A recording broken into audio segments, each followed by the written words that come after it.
Hello, and welcome to another edition of Todd Talk, where we take teaching theory and turn it into teaching practice. The topic for today's Todd Talk will be case studies, which falls in our series of inquiry-based learning. Case-based learning falls under the inquiry diagram, such as you see here. So what you have here is problem-based learning, which we've already talked about, projects and research, which is project-based learning, which we've already talked about, and then small-scale investigations. So these are case studies. Case studies were first widely used in the law field, where lawyers will look at past cases and try to learn from those, and precedents that have been set, things that have been done that they can repeat, mistakes they had made that they can avoid. And then it was used also highly in the medical field, where doctors would look at past cases where mistakes were made and try to figure out ways that they could prevent that from happening in the future. So it's been around for a little while, but it's not as widely used in our American junior highs, high schools. You see it mostly overseas in European countries and Australia, but it is a really effective way of learning. The reason why it's an effective way of learning is that case-based learning takes real-life scenarios and asks students to come up with solutions for those real-life scenarios. So it's a little bit similar to problem-based learning, except for instead of just one situation, a case involves giving you lots of research and to go on as well, so that you are backing up what it is that you are the solution that you're coming up with based upon evidence. Because it's based on real things and real resources, it's going to be more relevant to students, and which means that they're going to be more engaged, they're going to find it more interesting. It does require the teacher to select the research that they're going to use and that students will be using. So it does require some work up front from the teacher. If you pick a good case, a case that is controversial or open-ended, it's going to lead to a lot of good discussion, and it's going to increase their curiosity in the topic, so that they'll go out and find information on their own rather than because it's for an assignment or whatever. So it's learning for learning's sake. And then finally, the case-based learning is active. So even though the teacher is more involved in case-based learning, which we'll talk about in a little bit, than in project-based learning or problem-based learning, regardless, the students are very involved, they're very engaged, and so they learn how to work on their case as a group. So the basic steps to case-based learning, as you can see here, is that a case is presented. This is usually provided by the teacher. This includes a scenario, research, all that's going to be needed for the case. Students are more than welcome to find supplementary materials that will help them in their research of the case, but the teacher is going to provide a lot of guidance on what to look at specifically. So if you're looking at specifically like the Constitution of the United States, you might provide the Constitution for them to read so that they can use that as part of their case. So the teacher presents the case. The case then is looked over by the group. So the group looks over what are the elements of the case, what needs to be done, what needs to be solved. Then they are going to brainstorm ideas for solutions for whatever this case might be. So it could be a science case where they're looking at like the discovery of penicillin and how that happened and how that could have happened sooner, or looking at specific cases of cancer and what can be done to help with that. They're going to brainstorm tons of ideas. It's kind of the idea is that they're throwing everything at the wall and see what sticks. So once they have done these brainstorming, they're going to narrow it down to what it is they're going to learn from this case. So what is basically their central question or main idea of the case. So once they have that main idea, their main learning objectives, then they're going to sift through all of that research that you provided and that they found, and try to find out what is going to be most relevant to helping them solve their case. So once they put this all together, then they create a presentation of their findings. So what is it that they discovered? What solution do they think is best and why?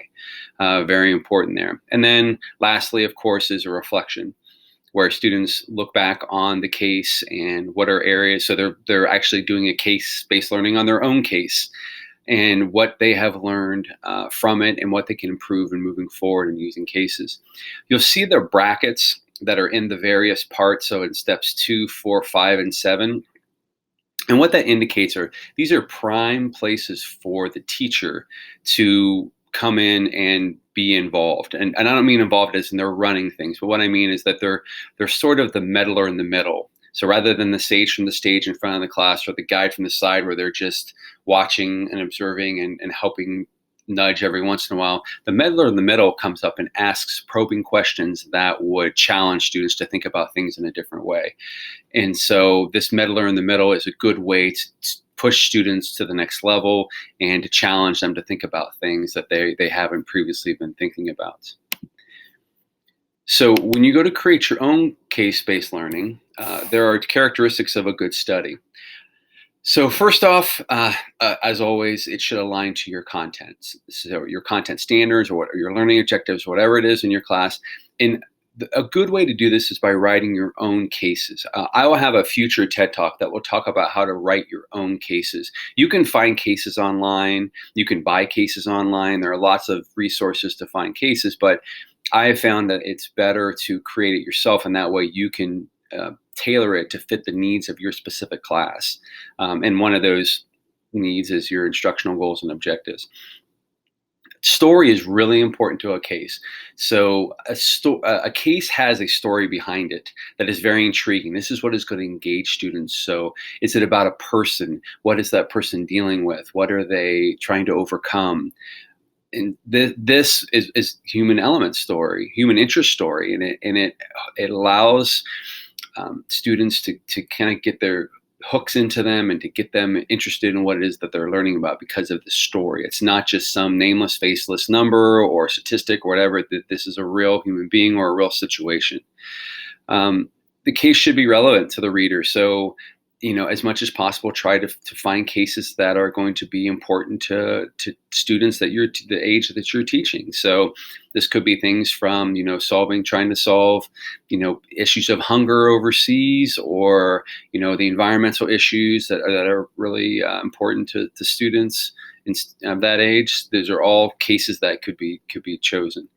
It should be controversial, your case. So it shouldn't be cut and dry. Otherwise, why study that case? So it should be controversial in that it provokes conflict and it forces students to be creative in their decision making.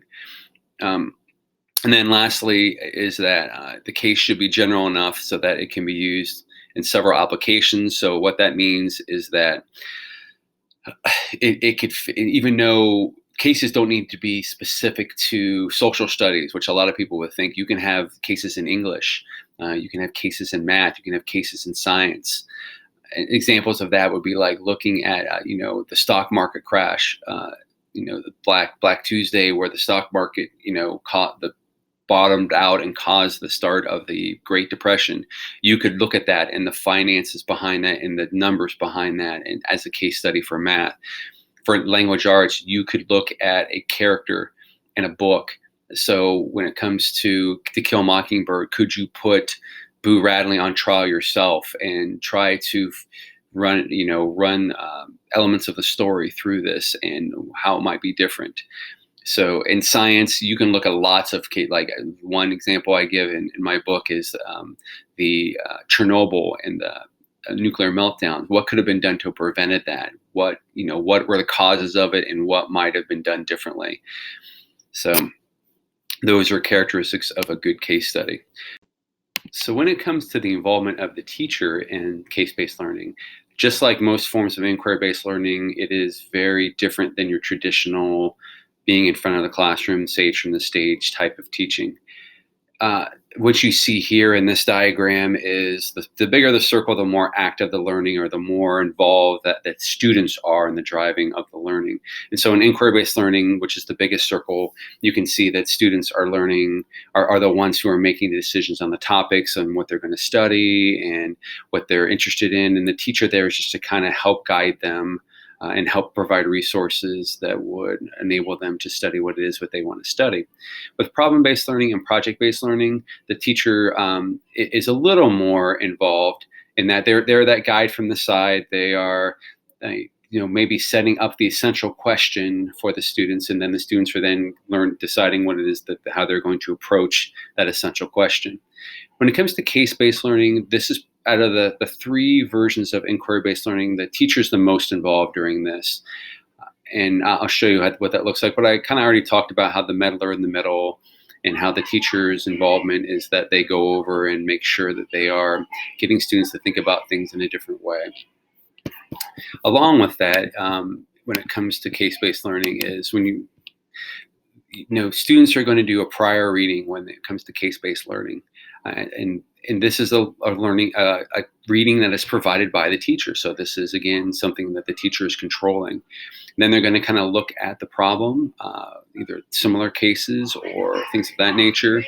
The teacher's going to provide a lot of resources, but students are depending upon the level of the students and the skill level, you should encourage them to seek outside sources that are pertinent to their case that would help with that.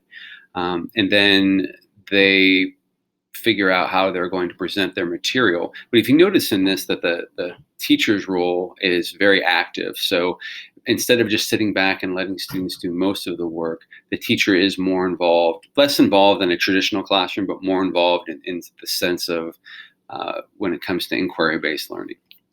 So there you have it, case-based learning, which is a really effective way of teaching students by learning about the past and learning about real-world cases that have happened.